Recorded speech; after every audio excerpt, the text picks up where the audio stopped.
Charan! Hello, good morning everyone! Happy Tuesday po sa inyong lahat! Lalong-lalo na sa mga Irenatics, Team Charan at Charanatics. Ayan, medyo mataba tayo for today. Pero carry natin yan. Ayan, nandito po tayo sa ating kusina at samahan nyo ako, gagawa ako ng tocino. Homemade tocino. Pero, templado na po yung Pero bago yan, mag-iinit ako ng tubig. Katatapos ko lang po sa labas, naglinis ako ng garden sa gilid ng bahay. Nakita nyo naman yung puno ng ating inalis. Po yung sagabal po kasi sa daanan namin, kaya hindi kami makapunta sa likod bahay. O, ayan. O, ito lang po yung ating outfitan. Meron din tayong pa earrings. Earrings sa pusod. Hikaw na lang. Kasi pag sinabi mong earrings, ears, di ba? O, ito na lang. Oh, ayan. Oh, ito ang ating tasa. Oh. Halika na dito. Maghugas muna ako ng kamay. Hugas muna tayo ng kamay.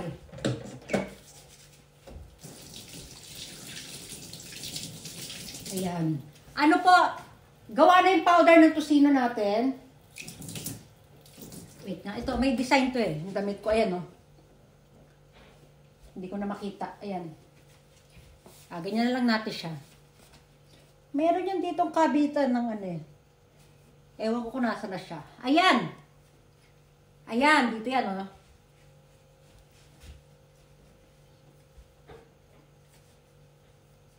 Asan ka na? Ayun. Ayan. Ayun at ayan. O, sige na. Dito na tayo. Papakita ko ingredients natin. Ayan, ingredients natin ay ito, yung karneng maninipis na yung pang-tocino po ito, ha? Pang-tocino. Tapos, ito, meron akong, galing po ito ng Pilipinas, guys. Galing na yung Pilipinas. Shout out po kay Nanay Tess. Sa mga hindi po nakakakilala kay Nanay Tess, si Nanay Tess po ay, siya po yung lola ng anak ko. Na doon sa father side ng anak ko na panganay. Ayan. Alam niyo po guys, kahit wala na kami ng anak niya, pa rin, biyenan pa rin po ang turing ko sa kanya. Talagang parang ko na rin po yung parang tunay ko yung nanay yun. Sobrang bait po nun. Shout out kay Nanay Tess. Galing po sa kanya ito. Alam niyo po guys, pag tuwing may uuwi dito sa Japan na kakilala ko, lagi po ako nagpapadala ng ganito. Galing po kay Nanay Tess ito. Thank you sa iyo, Nanay Tess. So, di ba, kung nanonood ka man, balot na balot. Ayan. Ayan. Ito pang itsura niya, guys, oh. Na po ito? Pinasadya niya po ito dun sa palengke malapit sa kanila. Ayan. Ito na, may planggana tayo. Maglalagay ako dito. Yung unahin natin karne. Unahin natin karne. Yan yung maninipis na karne, guys, oh. Yung pang-tocino. Oh. Oops, ang dami. Ayan. Lalagay ko yan dyan. Hugasay ko na ulit.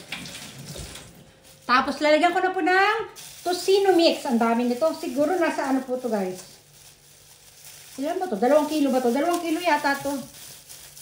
Ayan. Medyo nanigas na siya. So, ganyanin natin siya. Ayan. Yan, ang dami. Woo!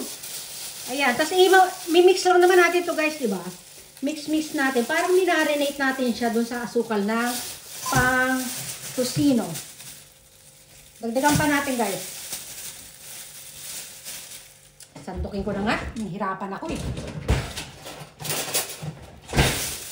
Ayan. Wow, ganda. Ang dami guys, alam nyo. Pang matagalan ko ng gamit ito. Makakailang mix ako ng tocino nito. Ang dami, oh. Okay. Ito, malinis na yung kamay natin. Gaganyanin lang po natin yan, guys, oh. Sagabal yung ating tasa. Ganda, oh. Lalapit. Lalayo. O, ayan. Ganyan lang po natin yan. Hanggang sa ma-absorb niya yung asukal. Tapos, i-wrap ko po ito. Saran wrap. Yung plastic na pambalot dito para patutulugin natin sa rep. Tambay lang siya doon sa rep. Ako, nilalamig yung kamay ko. Ayan lang. Ayan na po yung ating homemade tocino. O, diba? Mga ilang araw to, pwede na to. Hindi, kahit ano, ilang oras lang natin ibabad, mamayang gabi, pwede na namin itong anuhin. Dito lang muna siya sa labas. Naku, nalamig na yung kamay ko. Yan. Isa po ito sa paborito ng panganay ko eh.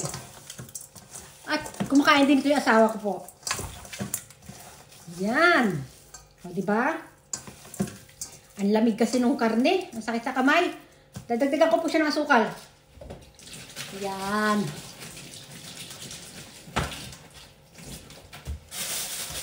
Dagdagan natin. Mga 2 sandok. 2 sandok. Ay, isa lang. Marami na masyado. Isa lang, pwede na. Oh. Ay, hala. Alam niyo po, buti na lang malinis. Oh, ayan na po yung ating homemade tocino, guys. Tapos ano natin siya nito, sa saran wrap ko po siya nito. Dito lang siya. Tambay lang natin siya sa kusina. Ito na po siya. Yan. Oh. Tambay lang natin siya doon sa sa rep. Pero hindi sa freezer ha. Doon lang siya. Okay. Oh, ayan na. Oh, dito na lang muna itong ating homemade tocino. O, i-flex natin ating kasuotan. O, ito kamusog ka doon. O, sige ha. Stomach in. Chest out. Puwet out. Wait. I-push ang bewang. I-pull ang balakang. Ayan.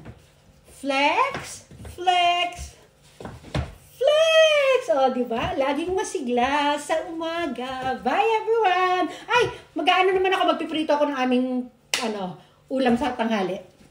Iba yun.